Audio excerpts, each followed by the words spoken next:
Welcome back to the deep dive, everyone. Ready to get back in the water with me? Always up for a deep dive. What are we exploring today? Well, we're tackling a topic that's been making waves lately, both literally and in the news.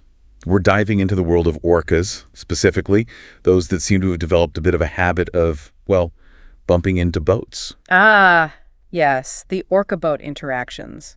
It's certainly captured a lot of attention, hasn't it? It has, and it's easy to see why. I mean, it sounds like something out of a movie. But before everyone starts picturing Jaws with fins, we should probably clarify that these aren't just random attacks. Absolutely. The reports we're seeing, they point to something far more specific and honestly far more intriguing than just random aggression. Exactly. So for those just dipping their toes into this topic, can you set the scene for us? What's the deal with these orcas and boats? Sure. Since about 2020, give or take, there's been a noticeable increase in reports of orcas, specifically off the Iberian Peninsula, interacting with boats.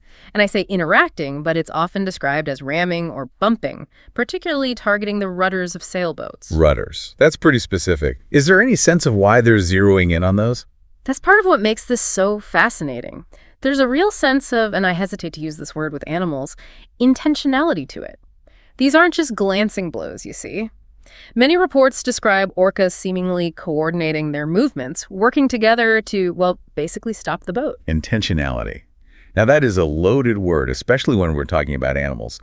It implies a level of thinking, of planning, that we typically reserve for, well, ourselves. It does. And it's precisely why these orca boat interactions have sparked so much debate and discussion in the scientific community and beyond. It begs the question, what's going on in those big orca brains? Right, because to even begin to understand this behavior, we need to understand the orcas themselves. So give us the Orca 101. What kind of animals are we really dealing with here? Orcas, often dramatically dubbed killer whales, are actually the largest members of the oceanic dolphin family. Dolphins. Seriously.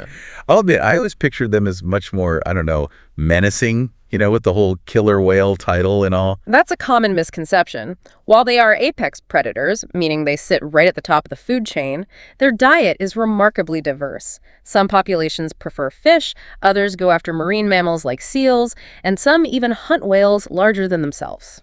Okay, so less lone wolf, more sophisticated hunter with a varied palate. Exactly. And here's the kicker. They're incredibly social and intelligent animals. They live and hunt in these tight-knit family groups called pods, and within those pods, there's a fascinating social structure. Pods, social structure. Sounds a bit like us, actually, when you put it that way. In some ways, yes, and this is where it gets really interesting, especially in the context of those boat interactions. You see, within orca pods, the oldest females, the matriarchs, they hold this incredible wealth of knowledge.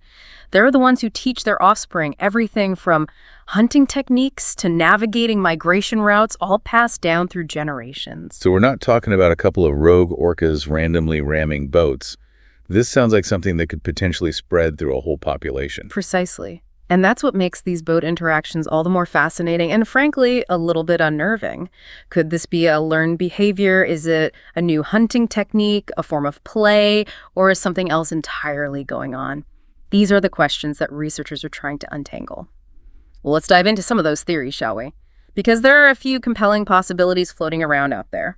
One of the most intriguing ones revolves around a specific orca, one that researchers have nicknamed White Gladys. White Gladys. Okay. That's a name that's hard to forget. What's the story there? Right. So the theory goes that White Gladys might have had, let's say, a negative encounter with a boat at some point. Maybe a collision, an entanglement with fishing gear, something that left her injured or traumatized. And the idea is that this experience, well, it might have led her to, shall we say, develop a bit of a grudge. So White Gladys, the original boat-bumping vigilante, passing on her skills to others. I mean, it's a captivating narrative, I'll give you that. It is captivating. And from a scientific perspective, it's plausible. Because orcas, they're incredibly adept learners, especially within their pod structures. So if White Gladys did, hypothetically, start this behavior as a form of retaliation, it's not far-fetched to think that it could spread. Okay, I see where you're going with this. It's like a ripple effect. One orca learns a behavior, potentially passes it on to others, and before you know it, you've got a whole pod engaging in this very specific, and let's be honest, rather unusual activity. Exactly. It highlights how social learning, something we often associate with humans, plays a powerful role in the animal kingdom, particularly with intelligent species like orcas.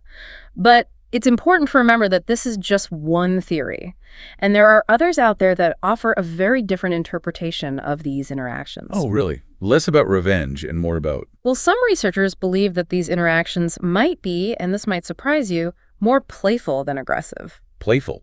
We're talking about orcas ramming boats with enough force to sometimes cause damage. How do we get from there to playful? It's all about context. Orcas, remember, are highly intelligent and curious creatures, and we have observed them engaging in what looks a lot like object play in other contexts. You might have heard of the Puget Sound orcas, the ones who spent weeks tossing around dead salmon. Oh, right. Like a big interpod game of keep away. Except instead of a frisbee, it's a dead fish. Precisely. Now, I know it's a big leap to go from a salmon to a sailboat, and there are definitely researchers who are skeptical about this theory, but it does raise an interesting point about how orcas, with their size and strength, might interact with objects in their environment. That makes sense. It's all about perspective, right? What might seem aggressive to us could be, well, just a playful nudge for a multi-ton orca. Exactly. But of course, there's another side to this coin. And that brings us to another theory, one that focuses on something we touched on earlier, stress. Ah, yes. The pressures these orcas are under. We talked about overfishing, the competition for resources. Right. Now add to that the constant presence of boats in their habitat. The noise pollution, the disruption to their hunting patterns, it all adds up. And some researchers believe that these boat interactions, they might be a manifestation of that stress. So basically, they're trying to tell us something. Hey, back off. This is our turf. It's a possibility.